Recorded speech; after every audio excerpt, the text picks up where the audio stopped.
of our lives that today, that may the Spirit of God reveal details. In Jesus Christ's name, and everybody say, Amen. Can greet any friends and welcome them.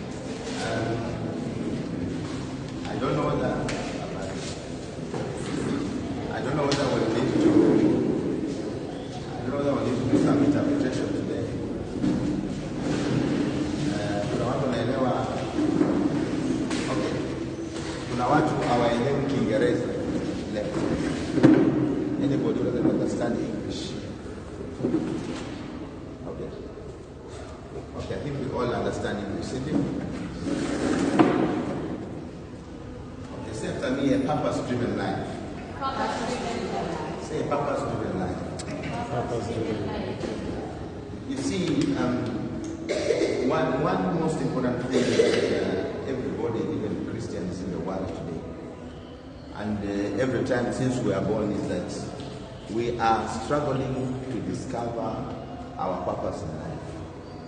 And you realize many people who discover their purpose have never left.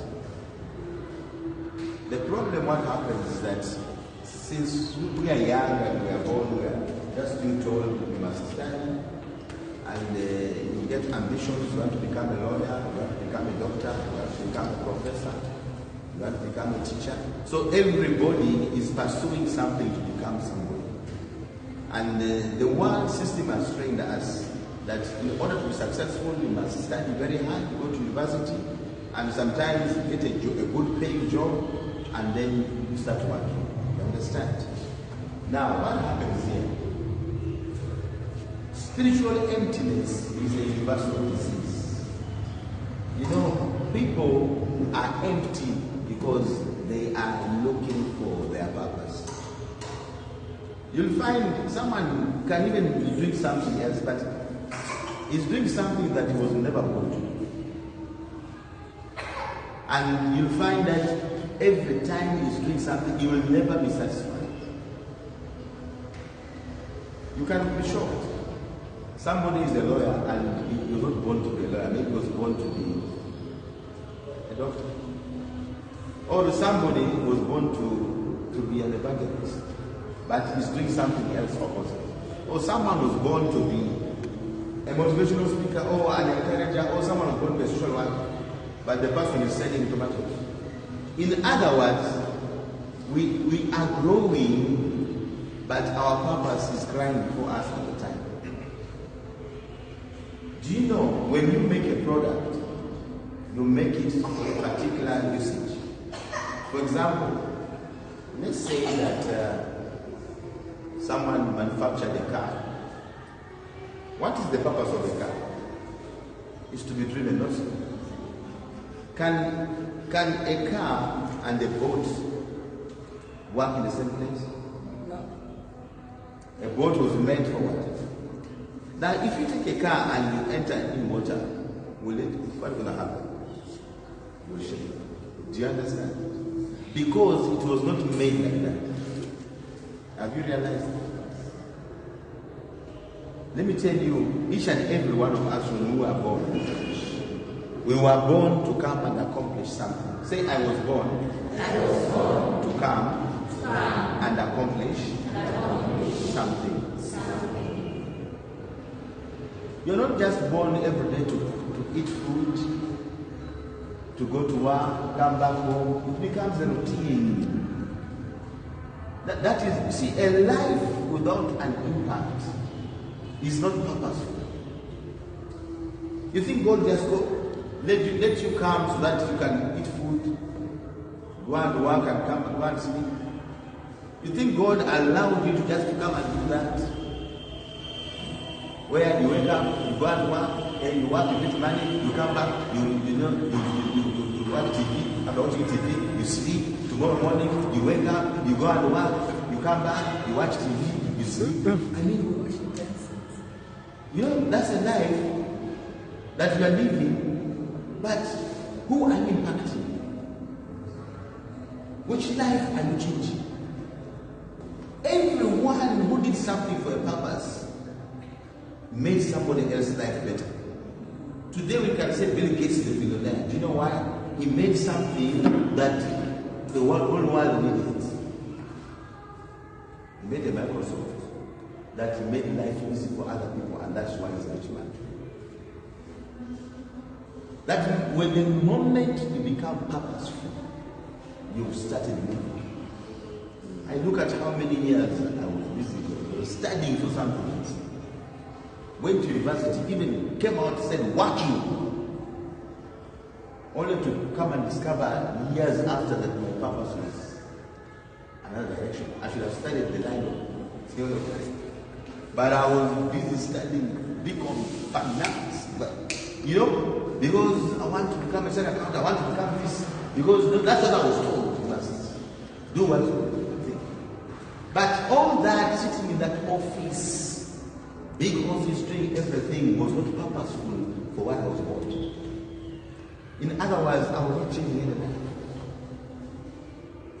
I was waking up in the morning, go to the office, do this and do that, run around. At the end of the day, it was all about me.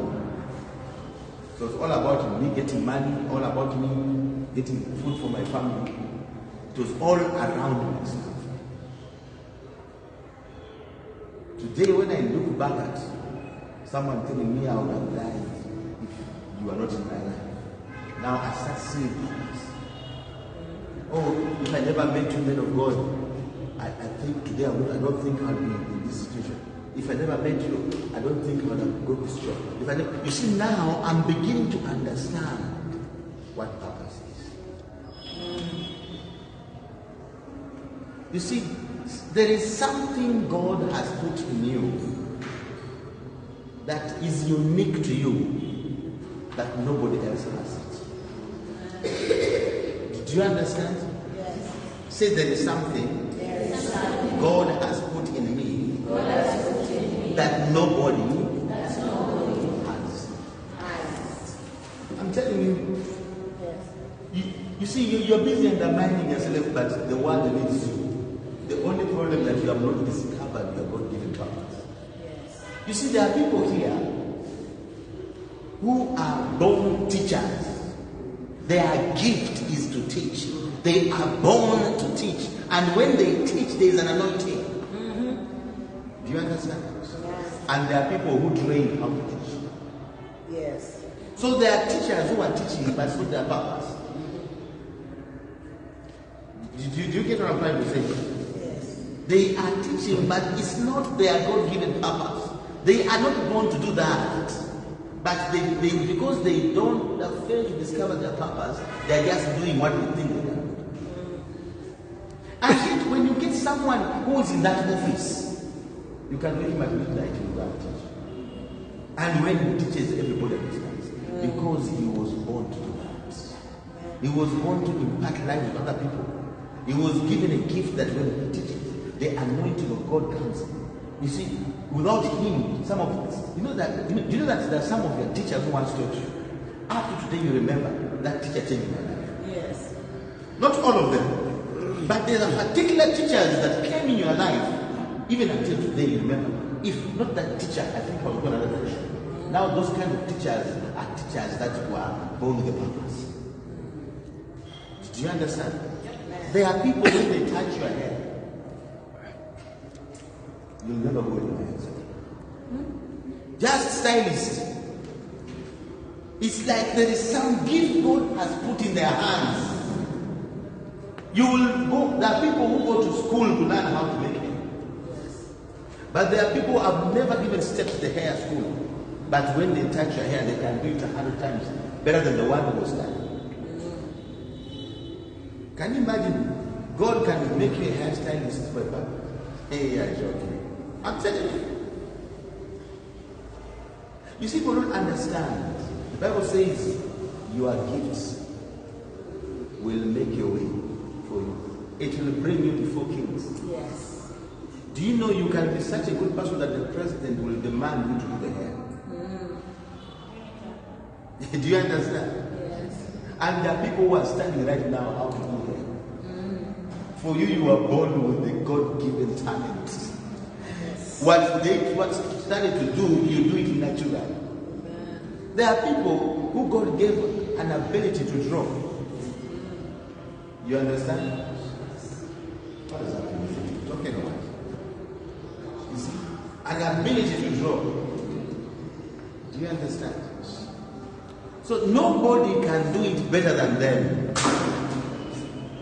You hear what I'm saying?